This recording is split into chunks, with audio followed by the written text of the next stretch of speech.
Right there. Don't make Yorkie. In what may be the hottest year in history, scientists have recorded radical changes to the permafrost in Antarctica. The Pandora virus, a so-called giant virus with the largest genome size ever recorded. The crabs also display increased aggression, even towards larger predators. A striking new weather anomaly has claimed many coastlines around the world. NASA is examining these clouds to figure out... We've detected large amounts of an organic composite. So far, the sample doesn't match any of the DNA records we've compared it with. We all saw it. Those creatures coming out of the sea on that oil rig. The president has declared a national emergency. It's obvious that what we're dealing with here is a biological weapon. As of today, we are at war. It's taking their minds. I saw them walk right into the sea. Thousands of people. Thousands. Okay. The mist is gone, but the city is dead. Bloody The hell. roads are broken. You must join one of the havens. Do not attempt to survive on your own. Okay.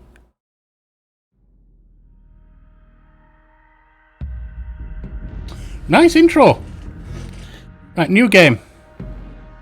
We'll go with the standard experienced veteran. And we'll start game. We'll play the prologue. Anyway, before I get in, let me introduce your old mate Yorkie here, bringing you another episode of My Humble Opinion, where I go over the monthly Humble Choice bundle, occasionally another bundle off there, but not that often, and look at the games they're in, as well as the overview, video overviewing it. Look at the games they're in, with 5 to 30 minutes usually of gameplay from each game. Now, some of you might be new and wonder why such a short time. It's not enough time to get your teeth into a game. No, it's not. It's enough time to know if you want to get your teeth into a game. Now, there are those who say it gets good after 100 hours. Who gives a shit? I remember a professor I had at college, a writing professor, creative writing professor, used to tell us there are so many books on those shelves. You need to grab your reader's attention in the first page, the first paragraph, the first line. Or you might as well lose them, because they'll go to all the other books. And the same's true of games nowadays. Do you know how many games are on GOG, Steam, Epic, etc, etc, etc? How many games aren't on any of them, but you might find that are pure indie just off the cuff? Yeah. So, the point of this is it enough to make me want to look more? That's all. Now, a quite good question I always think is, how's the tutorial? So if it's a wall of text, that's garbage and doesn't belong in anything these days. Sitrep is yellow alert. Other refugees are coming from the coast. 400 yesterday. It's an interesting intro. We need weapons, vehicles, and food. Okay. If there's anyone that can respond. 8, 6, 7. We listened Child to voice doing the weather what? stations every day. I took turns with Jacob, waiting for our signal. And finally, it came. A scarab got it too. Its AI directing it to our rendezvous point. We had no news from Symes for many months. Did he send the activation codes? I was desperate to know what happened to him. Okay. The mutants were on the march again. Something was happening. If the mist was back, then it meant that the Pandora virus was mutating again. Twisting the human form into new horrors. That ain't much human. We needed to regroup, rebuild. But first, we had to get to that scarab. Great intro. Short enough not to bore you like some of them do. I'm looking at you, Skyrim, among others. But also giving you enough that you want to get your teeth into more of the game, because what's going on? What's this scarab? It's obviously some kind of AI vehicle. What's the tech situation in the world then? It seems to be crumbled down, so how's the tech surviving? What are people like? What's the society? What are these mutants? And so on and so forth. Right, I immediately see something I don't like, a wall of text. It's a small wall, it's not terrible. But there you are, okay. This is the rendezvous point. The scarab is mixing. right over there. That's not too bad. The walls of text, the information is very small, very short. That's fine. I see we've got something here. Enemy icons above the action bar. Show all spotted enemies. A red icon shows an enemy. Okay. Selecting soldiers. There we are. Ready, willing, and And you want me to move there? Moving in quick. To get at that one.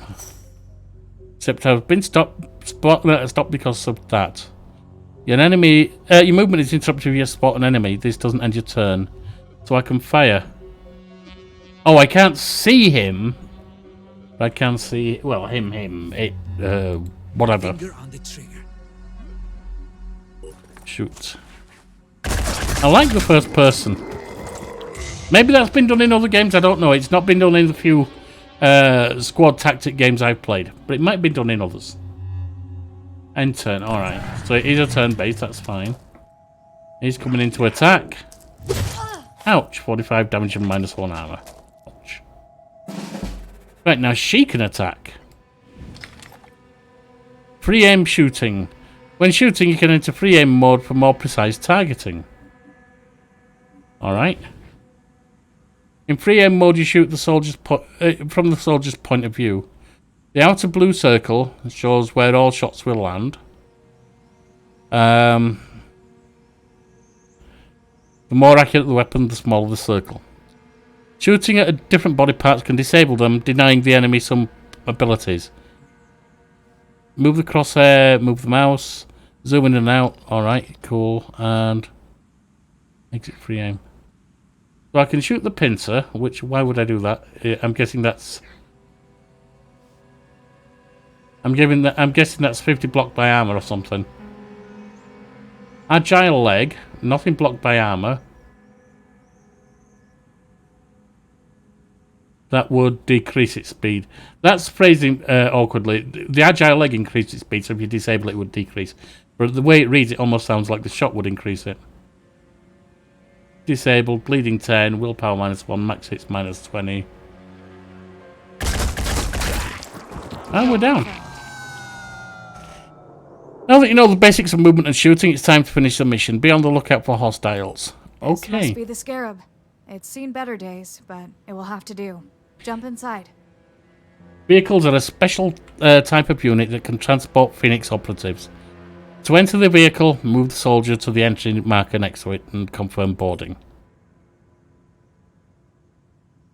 I'm going to move you there for a start. I don't know why I have to double click, that seems a bit weird. Enemy spotted? Oh, he's all the way down there, I'm not worried. I'm going to move you here.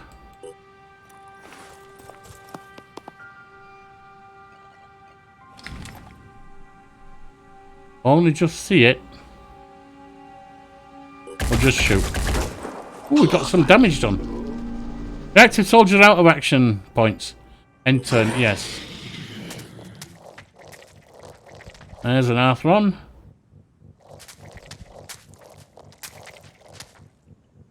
Ooh, we can attack. Ow. Bloody hell. Yeah, she's getting some bad injury.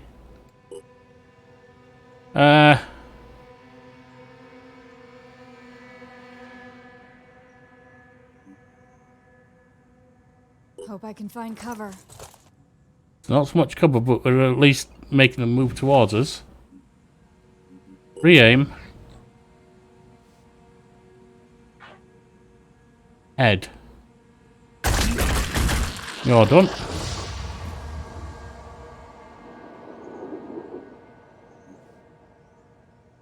Trying to reposition. Alright, you are in cover actually. Now you... Whoops.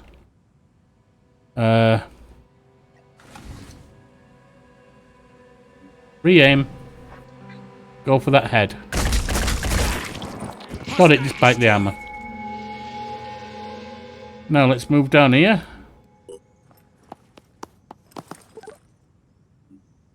Yep. I like that it prompts for end of turn. He's going to take an injury, that's okay. Right, you can... This better work. Re-aim. Let's go torso. You're done. Down, I think.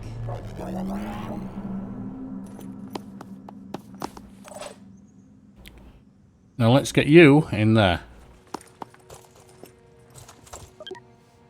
Yes, enter vehicle. Reactive soldier out of action points done. And you can get down there. I know you do, I just made you move. And we're in.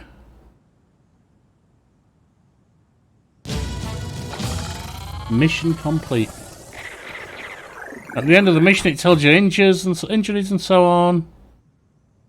Okay. Okay. Explore areas covered by the mist to make contact with havens there and protect them if you can.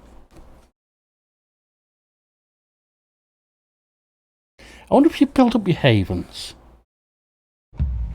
After several hours traveling, the howling noises stopped, and then so did the scarab. I did a quick survey around our position while Jacob talked to the AI. There was an abandoned government reclamation station nearby. These places are usually good for scavenging supplies and equipment, but they often attracted desperate gangs. The AI gave us the reason for our stop. An emergency rescue signal from another Phoenix operative. We had a location too, right in the middle of that station. The scarab made it clear that we should attempt a rescue before continuing with our journey. Cool. Despite no sign of the mutants, our comrade was clearly under threat. The scarab's missile launcher would prove very useful. We've got visual on the building. The Phoenix operatives should be close by. There are hostiles up ahead, so stay vigilant. Soldiers have 4 action points to use for movement, shooting, and other actions each turn. Can be performed in any order. Okay. We'll stop there. We've only played about 10 minutes. That's fine. Got enough of this to get an idea of it, which I said is the point of this. Alright, graphics. In-game, they're fine. I'll give them an 8. They're actually no, with the shooting as well. I'll give them a 9. I very seldom give a 10. They're great for this squad-based tactics, I think, and the way you can shoot like that, the zooming in and so on. Yeah, I'm down with this. The voiceovers 9 at least. Yeah, I love them. They're working out fine. They fulfill the story. They do what they need. The sound effects 9. I'm giving good marks here. I'm loving this game so far. Music, it's incidental. It's not invasive. It's getting across the anxiety, the urgency, and so on. It does the job nicely. 8. I'm not liking it quite as much as, say, the graphics, etc. Gameplay. I'm loving it. I can't really fault it. I'll give it a 9. No, I'm going to give it a 10. From what I've seen so far, and just from my experience, and I'm not much of a squad-based tactics gamer so far, but I'm enjoying this. I love it. I love that you can zoom in to take your shot, choosing what you want to aim at and so on. That's nice. I love it. I haven't seen anything I can criticise so far. I will actually give a 10. World building. I want to know more. Every time we get somewhere, it gives enough narrative that you want to get involved. It justifies the mission. It's not just some bullshit mission. And the world building. I mean that intro was top notch. The missions could be even better than they are, I think, but from what I've seen so far. But they're good. So I'll give them a 9 for world building. Characters, I don't know yet. I'm going to give a 7 or an 8. Overall, I've got to give it a 9 out of 10. Just from my initial reaction. I want to see more. Now moving on. Does it fit on channel? My channel is dedicated to narrative games, or story-rich games, I should say. Builders, whether it's base, city, town, network builders. And job sim. Certainly not a job sim. It's squad-based tactics. The narrative might be strong enough to justify it that way. The base building, I don't even know if it's a thing. Might be. It sounds like meet other havens and so on. It sounds like it might be as you go into the game, but I don't know. It's difficult to really justify it going on channel. But I might be able to justify it for story-rich gaming. Alright. Is it worth $1.50? Absolutely. It covers its slot on Humble. Is it worth the $12 price of the Humble Bundle? Yeah, I'm down with this game. I don't have... There aren't infinite hours in the day, so I don't know if I'll play it. I don't know. But it's looking good. And I think I want to. So it definitely is worth the price of a cheap budget game, a $12 game. Yeah, certainly. Is there any point in you asking for it to come to the channel if you want it on channel? Yes. I'm asking you to do so. Because will I bring it to the channel of my own accord? I can't see if it quite fits in with a channel as designed. I can just about justify it. But I'm not sure that I'd bring it to the channel for me. I might keep it off. But if there's even one person who wants to see this as a playthrough, a let's play, let me know. Speak up. Because then I absolutely will bring it. I'll have Gunner Yorkie do it. We'll have a good run through on this. Even if I don't play it on channel, there's a chance I'll play it individually. And I don't have so many games I do that with these days. So let me know, please. If you want to see this, hit me up in the comments. See you around.